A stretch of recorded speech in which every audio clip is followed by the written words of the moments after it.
بسم اللہ الرحمن الرحیم۔ سامعین کرام، آپ سن رہے ہیں صابر حسین راجپوت کی کہانیوں میں سے ایک اردو کہانی پھر جن نکل گیا۔ یہ اس سلسلے کی آخری اور قسط نمبر 2 ہے۔ مجھے امید ہے آپ کو میری یہ کاوش پسند آئی ہوگی۔ آپ نے اگر ابھی تک میرا چینل کہانی گھر سبسکرائب نہیں کیا تو ابھی میرے چینل کو سبسکرائب کر کے بیل نوٹیفیکیشن آن کر لیجئے تاکہ آنے والی ہر نئی کہانی کی اطلاع بر وقت آپ تک پہنچ سکے۔ اس کا نام جمال سمجھ لیں، اصلی نام نہیں لکھوں گا۔ اسے پتا چلا کہ اسلم کی منگیتر پر ایک بڑا زبردست جن آتا ہے۔ جمال نے اس معاملے میں دلچسپی کا اظہار نہیں کیا۔ دوسرے دن اس نے مجھے اور میرے 3-4 دوستوں کو بلا لیا۔ دیکھو لڑکو، اس نے ہمیں کہا، ایک کام کرنا ہے، اپنے کتے کھولو اور میں جو جگہ بتاتا ہوں وہاں پہنچو۔ کیوں چاچا؟ میرے ایک دوست نے پوچھا۔ کوئی شکار ہے؟ بڑا موٹا شکار ہے، چاچا جمال نے کہا۔ دیوان شاہ، یہ یہاں نوسر بازی کرنے آ گیا ہے۔ میں نے جیل خانے میں اس کی نوسر بازی کے کارنامے سنے تھے۔ زبردست استاد ہے۔ میں نے معلوم کر لیا ہے کہ اس کے ساتھ کون کون ہے۔ تم کتے وہاں لے چلو، میں کسی طرح دیوان شاہ کو وہاں لے آؤں گا۔ تم اس پر کتے چھوڑ دینا، لیکن کتے اسے کاٹے نہیں۔ جمال نے ہمیں پورا ہدایت نامہ دے دیا۔ ہم اس وقت نادان نوجوان تھے۔ نادان آدمی بہت دلیر ہوتا ہے، لیکن دیوان شاہ کا کچھ نہ کچھ ڈر ہمارے دلوں پر بیٹھا ہوا تھا۔ اس کے قبضے میں جن تھے۔ جمال کی حوصلہ افزائی پر ہم 4 دوست اپنے اپنے کتے کھول کر گاؤں سے نکل گئے اور گاؤں سے کچھ دور ایک لمبے چوڑے کھڈ میں جا پہنچے۔ جمال اسلم کی منگیتر کے گاؤں چلا گیا۔ اس کھڈ میں ہمیں 1 گھنٹہ گزر گیا۔ جمال نے یہ کمال کیا کہ دیوان شاہ کو ساتھ لے کر آ گیا۔ بعد میں پتہ چلا تھا کہ جمال نے اس کے کان میں کہا تھا کہ ایک بڑی موٹی اسامی ہے، جلدی چلو۔ دیوان شاہ اس کے ساتھ چل پڑا تھا۔ وہاں دونوں کھڈ کے اوپر آ کر رک گئے۔ جمال نے دیوان شاہ کو نیچے اترنے کو کہا تو وہ اترنے سے انکار کر رہا تھا۔ وہ سمجھ گیا تھا کہ معاملہ کچھ گڑبڑ ہے۔ جمال نے ذرا پیچھے ہو کر اس کی گردن پر گھونسا مارا۔ دیوان شاہ آگے کو گرتے گرتے کھڈ میں آ پڑا۔ ہم ذرا دور تھے۔ جمال کے اشارے پر ہم نے کتے اس طرح دوڑا دیے کہ ان کی زنجیریں اپنے ہاتھوں میں رکھیں۔ ان کتوں میں افضل کا بولی بھی تھا۔ قریب آ کر ہم نے دیوان شاہ کی طرف اشارہ کیا تو کتے اس پر اچھلنے لگے اور وہ ان سے بچنے لگا۔ بولی کا پنجہ اس کے کپڑوں پر پڑ گیا، اس کی قمیض پھٹ گئی۔ لڑکی کے ماں باپ سے کہو کہ یہ جن نہیں، جمال اسے کہہ رہا تھا، اور انہیں کہو کہ منگنی نہ توڑنا۔ سچ بتاؤ یہ کیا معاملہ ہے، ورنہ کتوں سے پھڑوا دوں گا۔ اگر یہ منظر فلمایا جاتا تو دیکھنے سے مزہ آتا، الفاظ میں وہ لطف نہیں آ سکتا۔ دیوان شاہ جمال کو جانتا تھا، لیکن جان پہچان زیادہ نہیں تھی۔ دیوان شاہ مجرم تھا، کتوں نے اسے گھیرا ہوا تھا۔ اگر ہم کتوں کو چھوڑ دیتے تو اسے چیر پھاڑ دیتے۔ اس نے اقبال جرم کر لیا۔ لڑکی کے گاؤں میں ایک خوبصورت جوان تھا، لڑکی اسے اور وہ لڑکی کو چاہتا تھا۔ یہ ناٹک اس آدمی نے دیوان شاہ کو پیسے دے کر تیار کیا، اور دیوان شاہ اور لڑکی ناٹک کھیل رہے تھے۔ منگنی توڑنے کا فیصلہ ہو گیا تھا۔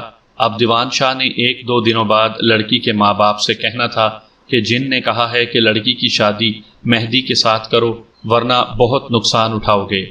دیوان شاہ نے ہمارے کتوں سے جان چھڑائی اور چلا گیا۔ دوسرے دن پتہ چلا کہ دیوان شاہ جن کو غائب کر کے اور لڑکی کے ماں باپ کو یہ کہہ کر لڑکی کی منگنی نہ توڑنا، خود بھی غائب ہو گیا۔ لڑکی بالکل ٹھیک ہو گئی۔ 1 مہینے کے اندر اندر اسلم کی شادی اس لڑکی کے ساتھ ہو گئی، لیکن اسلم کی خوشی شادی کے فوراً بعد غائب ہو گئی۔ لڑکی نے اسے دل سے قبول نہیں کیا تھا، وہ میکے ہی گئی رہتی تھی۔ ہمارے دوست کی خالہ سے پتہ چلا تھا کہ لڑکی کی درِ پردہ دوستی مہدی کے ساتھ چل رہی تھی۔ آخر وہ رات آئی جب اسلم کو بھیڑیوں نے چیر پھاڑ دیا۔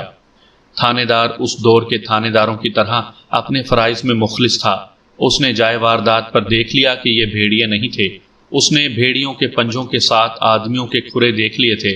کھوجی نے یہ کھرے دیکھے اور آدمیوں کے کھرے بھی دیکھ کر محفوظ کر لیے۔ رات کو تھانے دار اسلم کے سسرال والے گاؤں میں مختلف لوگوں کے بیانات لیتا رہا۔ لوگوں نے تو یہی مشہور کر دیا تھا کہ اسلم کو جنوں نے مارا ہے۔ وہ کہتے تھے کہ جن نے انہیں خبردار کیا تھا کہ اس لڑکی کے ساتھ جو شادی کرے گا اس کا انجام بہت برا ہوگا، لیکن تھانے دار بہت بڑا جن تھا۔ صبح اذان کے وقت جمال نے مجھے اور میرے ان دوستوں کو اکٹھا کیا جن کے کتوں نے دیوان شاہ کو ڈرایا تھا۔ وہ ہمیں لڑکی کے گاؤں لے گیا۔ وہ رات کو اسی گاؤں میں تھانے دار کے ساتھ رہا تھا۔ اس نے تھانے دار کو دیوان شاہ کا ناٹک سنایا تھا۔ تھانے دار نے صبح کے وقت مہدی کو باقاعدہ گرفتار کر لیا۔ 3 ایسے جرائم پیشہ آدمیوں کو بھی گرفتار کیا گیا جو دیوان شاہ کی در پردہ پروپیگنڈا مشینری کا کام کرتے تھے۔ مہدی کے پاس 2 بھولی کتے تھے۔ یہ لڑنے والے کتے تھے۔ آج کل کتوں کی لڑائی بہت کم رہ گئی ہے۔ اس زمانے میں دیہات میں کتوں کی لڑائی ایک مقبول کھیل تھا۔ یہ تماشا دیکھنے کے لیے لوگ دور دور سے آتے تھے۔ لڑنے والے بولی کتے بڑے خونخوار ہوتے تھے اور بہت قیمتی۔ ان کے مالکان ان کی پرورش پر بہت خرچ کیا کرتے تھے۔ تھانے دار نے ہم چاروں کے بیانات لیے۔ ہم نے اسے بتایا کہ جمال کے کہنے پر ہم نے دیوان شاہ کو کتوں سے کس طرح ڈرایا تھا اور اس نے کن الفاظ میں اس ناٹک کا اعتراف کیا تھا۔ اسلم کی بیوی نے بھی ڈر کر بیان دے دیا۔ اس نے بتایا کہ اسلم اس کے گاؤں اسے اپنے ساتھ لے جانے کے لیے آیا تھا، لیکن وہ نہیں جا رہی تھی۔ اس نے مہدی کو بتایا تو مہدی نے اسے کہا کہ رات کو تم اسلم کو کسی طرح گھر سے نکال دو۔ لڑکی نے رات کو اسلم کی بہت بے عزتی کی۔ لڑکی کے باپ نے لڑکی کو برا بھلا بھی کہا کہ وہ اپنے خاوند کی بے عزتی نہ کرے۔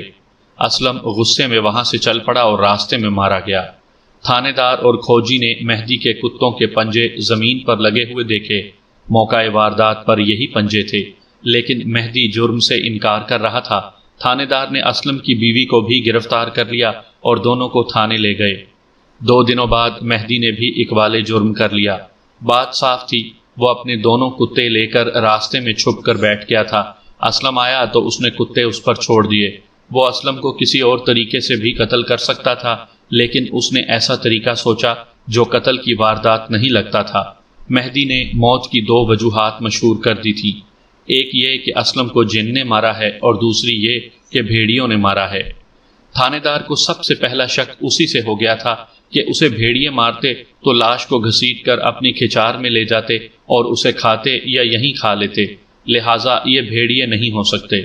مہدی کو سزائے موت ہوئی تھی اور اسلم کی بیوی کو آنت جرم میں 2 سال سزائے قید دی گئی۔ جیل سے واپس آ کر اس کی جو زندگی گزری وہ ایک اور کہانی ہے، پھر کبھی سناؤں گا۔